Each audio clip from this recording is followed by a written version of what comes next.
ఐపీఎల్లో చెలరేగిన యశస్వి జైస్వాల్, కేఎల్ రాహుల్, సాయి సుదర్శన్, శుభ్మన్ గిల్ వీళ్ళందరూ అదే ఫామ్ను ఆఫ్ఘనిస్తాన్తో జరుగుతున్న ఫస్ట్ టెస్ట్లోనూ కంటిన్యూ చేశారు. మొదటి రోజే రెచ్చిపోయారు. ఆఫ్ఘనిస్తాన్ బౌలర్లకు చుక్కలు చూపించారు.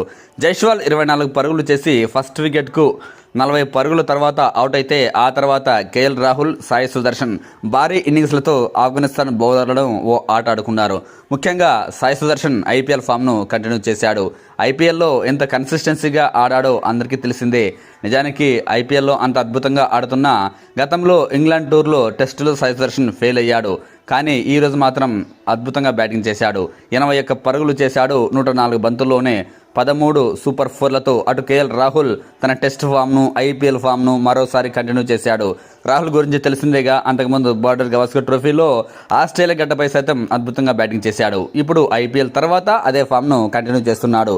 165 బంతుల్లో 11 4లతో ఎగ్జాక్ట్లీ 100 పరుగులు చేసి అవుట్ అయ్యాడు.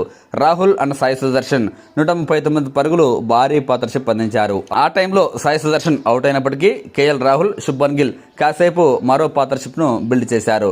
రాహుల్ అవుట్ అయ్యాక ఇక శుభ్మన్ గిల్, రిషబ్ పంత్ టీమిండియాను ఓ రేంజ్కి తీసుకెళ్లారు. మరీ ముఖ్యంగా వన్డే తరహా బ్యాటింగ్ చేశారు. గిల్ మరోసారి కెప్టెన్సీ ఇన్నింగ్స్తో ఆకట్టుకున్నాడు. తను కూడా అంతే ఐపీఎల్లో ఎంత అద్భుతంగా ఆడాడు.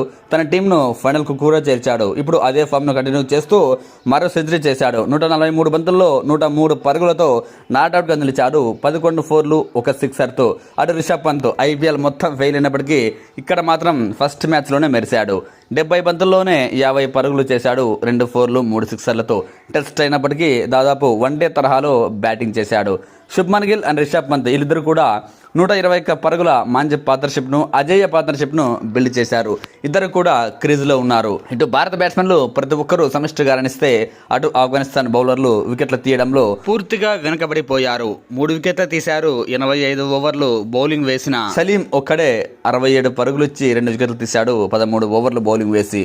అటు రెహమాన్ షరీఫ్ 15 ఓవర్లు బౌలింగ్ వేసి 61 పరుగిచ్చి 1 వికెట్ తీశాడు. ఇక మిగతా బౌలర్లందరూ దారుణంగా ఫెయిల్ అయ్యారు. జస్ట్ మొదటి రోజు ముగిసే సమయానికే టీమిండియా 85 ఓవర్లలో 3 వికెట్లు మాత్రమే కోల్పోయి 368 పరుగులు చేసింది. టీమిండియా ఇదే ఫామ్ను కొనసాగిస్తే ఈ టెస్ట్ 3 రోజుల్లోనే ముగిసే అవకాశం ఉంది. ఈ టెస్ట్ పైన స్పందించాడు ఆస్ట్రేలియా మాజీ కెప్టెన్ రికీ పాంటింగ్. భారత జట్టు మొదటి రోజే అద్భుతంగా ఆడిందని వ్యాఖ్యానించాడు. రాహుల్ అండ్ శుభ్మన్ గిల్ సెంచరీలు చేయడం సూపర్ అంటూ వ్యాఖ్యానించాడు. 85 ఓవర్లలో 368 పరుగులు చేశారంటే టెస్ట్ క్రికెట్లో అంత ఈజీ కాదని చెప్పుకొచ్చాడు. ఈ ఇన్నింగ్స్లో టీమిండియా బ్యాట్స్మెన్లు దూకుడుగా ఆడబట్టే ఇంత స్కోర్ చేశారని వ్యాఖ్యానించాడు.